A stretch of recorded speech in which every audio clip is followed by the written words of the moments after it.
Welcome back to InformOverload. I'm your host, Johnny Rogers, and you're watching the #1 tea-spilling entertainment news show on the internet. In today's video, we'll be breaking down a bunch of tricks that movie makers like to use in order to fool their audiences. But first, if you happen to be new here and you don't want to miss another daily video from us, make sure you tap that subscribe button to join our notification squad. And ring the little bell. Why not do that too? Now, without any further delay, let's get right into today's list, the top 10 tricks in movies that you fell for. Don't worry, I fell for them too. In at number 10, movie extras. When it comes to filling an arena or a spectator's area for a scene in a movie, it can get really expensive to just CGI that many people. Also, getting a couple thousand extras for a scene that would take a few days to shoot can also be very taxing. Not to mention, it's extremely difficult to wrangle that many people and get them all to stay quiet to shoot certain scenes. For example, in American Gangster, they used thousands of inflatable dolls to fill up the seats along the outside. That way they could get some featured extras to kind of fill in close around the ring, but for those wide shots, it's all fake spectators. Although these inflatable extras aren't only used to be spectators. In the film Contagion, they used 200 inflatables as dead bodies. I bet the company that supplies these extras are going to make a killing in this post-COVID era. Just every sports game, inflatables. In at number 9, fake drugs. We're gonna eat that salsa for breakfast.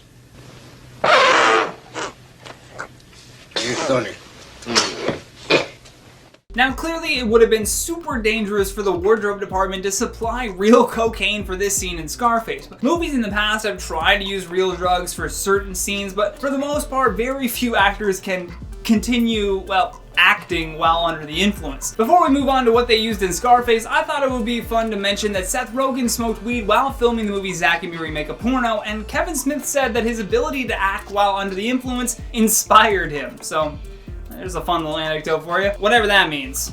In regards to that pile of white powder that we saw sitting in front of Al Pacino in Scarface, well, it may not be what you think it is. The set designers used powdered milk, believe it or not, and for years after this film, Al had issues with his nasal passages because it's probably not a good idea to be snorting anything, even if it's powdered milk. Sometimes instead of powdered milk, they use like crushed up vitamins or even sugar, but both of which you also should not be snorting up your nose. In at number 8, hidden in plain sight. Most of the time when you see a small walk-on part, you know those ones where the actor says like 2 lines and then either dies or just exits the scene. Those are typically done by up-and-coming actors. It's a huge role for them. They've usually worked in some lower-level productions and have at least a little bit of training to sell the part. Sometimes these roles are used as cameos where the director gets to include a famous friend because I'm sure that they owe them a favor. My favorite though is when the director blends these two different types of walk-on characters. The best example of this was a cameo by Glenn Close in the movie Hook, starring Dustin Hoffman and Robin Williams. The film was directed by Steven Spielberg, and he was smart enough to have the brilliance of Glenn Close be hidden in plain sight. So at a glance you would think it's some random actor, but then you're like, damn, this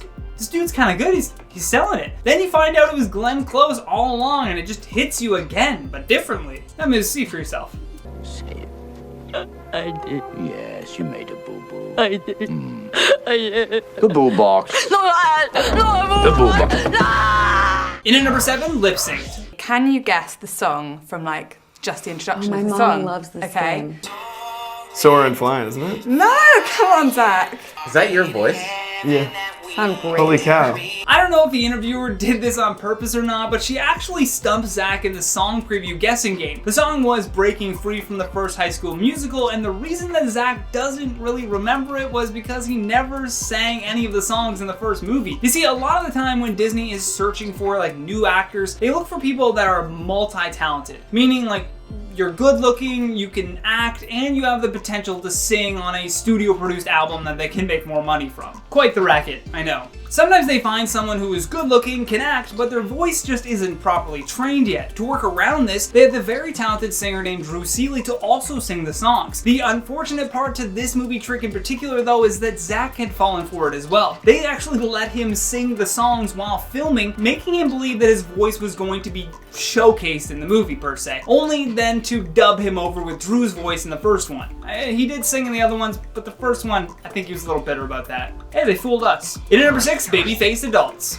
Despite playing a young teen in The Karate Kid, babyface Ralph Macchio was only 22 when he filmed the movie. This is again another trick that movie makers play because sometimes it's better to have a more experienced actor in a certain role than sacrificing that skill to kind of get the age lined up with the character's age. It's easier for them to hire someone like Ralph who had a youthful appearance. He was playing a high school kid, so he could kind of pull it off, but I'm sure that they had to keep coming in to shave off his stubble. Apparently while Ralph was in his 20s, he was able to book a lot of roles, but he did find it difficult to transition himself into the more adult roles, let's say. Although the benefit to casting directors to find these young adults playing high school kids is that puberty is not hitting them. A lot of the time when they cast kids that are the same age as their character, puberty can drastically change a person's appearance. That and the fact that there are child labor laws, meaning that they can only work for a specific amount of time. So to avoid all of that, they will usually go with someone older. In at number 5, the Titanic. This one may be apparent to most at this point, but allow me to continue in case anyone doesn't know this already. Actually, be thankful if you didn't fall for it because I certainly did. In the movie The Titanic, everyone definitely believed that they shot those scenes in the actual ocean. Unfortunately, it wasn't, but kind of was. I'll explain after this.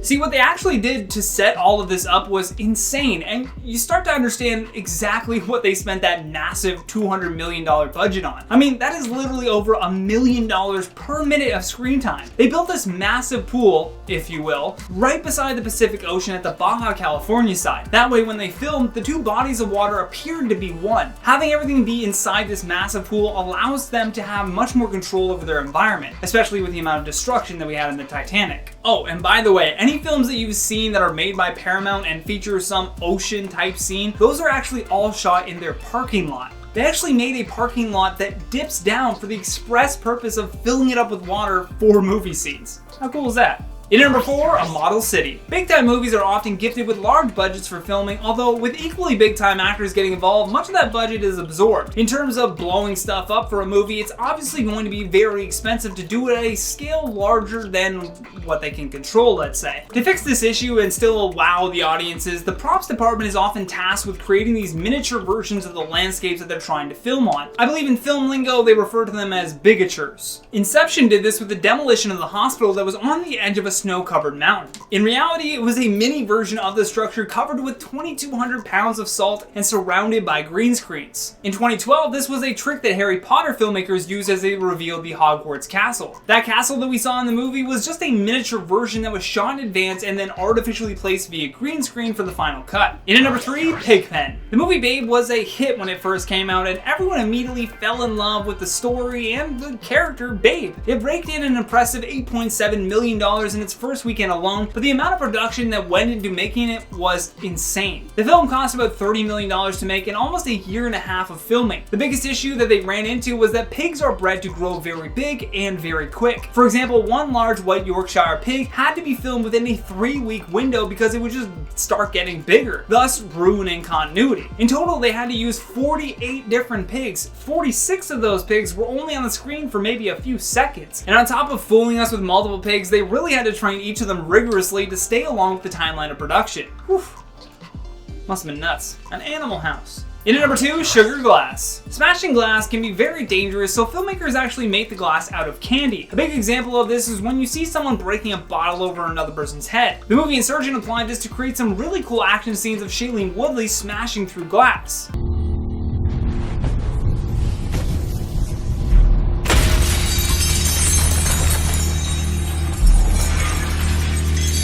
I'm assuming they only made that one panel in this candy glass, otherwise that would have been a huge waste of candy. Although for whatever reason, it is oddly satisfying watching someone just break through glass like that, even if it is made of candy. I'm happy that we figured that out as humans. Imagine how weird if you're like eating it. Like, are you eating glass? It's candy. Last but certainly not least, on our number 1 spot, the game. There's always been a big part of me that wondered how directors got kids to act in scary movies, especially considering that most of these films are certainly not made for kids. Directors have to be very careful with the environment that they put these child actors into, and what they actually do is they kind of frame the shooting these scenes as like a game. They usually give the kids like an action or a goal to achieve in a scene that allows the director to have them distracted, if you will, while they are are filmed in that scene in a specific way to make it appear like a tense or scary situation, while the kid just thinks he's playing a game. For example, when Danny Lloyd was selected to play Danny Torrance in The Shining, director Stanley Kubrick really made a point of sheltering Danny from the horrors of that hotel. Danny didn't even know that he had even been in the movie until he was 16 and watched the film for himself. Imagine having all these weird memories of Stanley Kubrick just playing games with you and you think,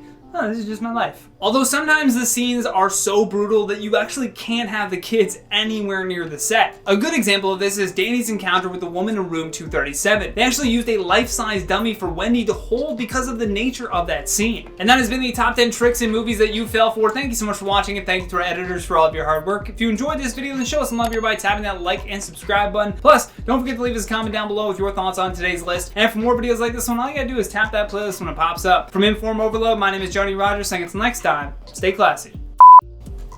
It's your boy, Johnny Rogers. What's going on? Imagine if I did videos like that.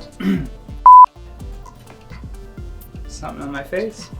When it comes to filling an arena or a spectator's area. Alright, one more time. Apparently while Ralph Macchio? I don't know how to say it. They really had to train each of the...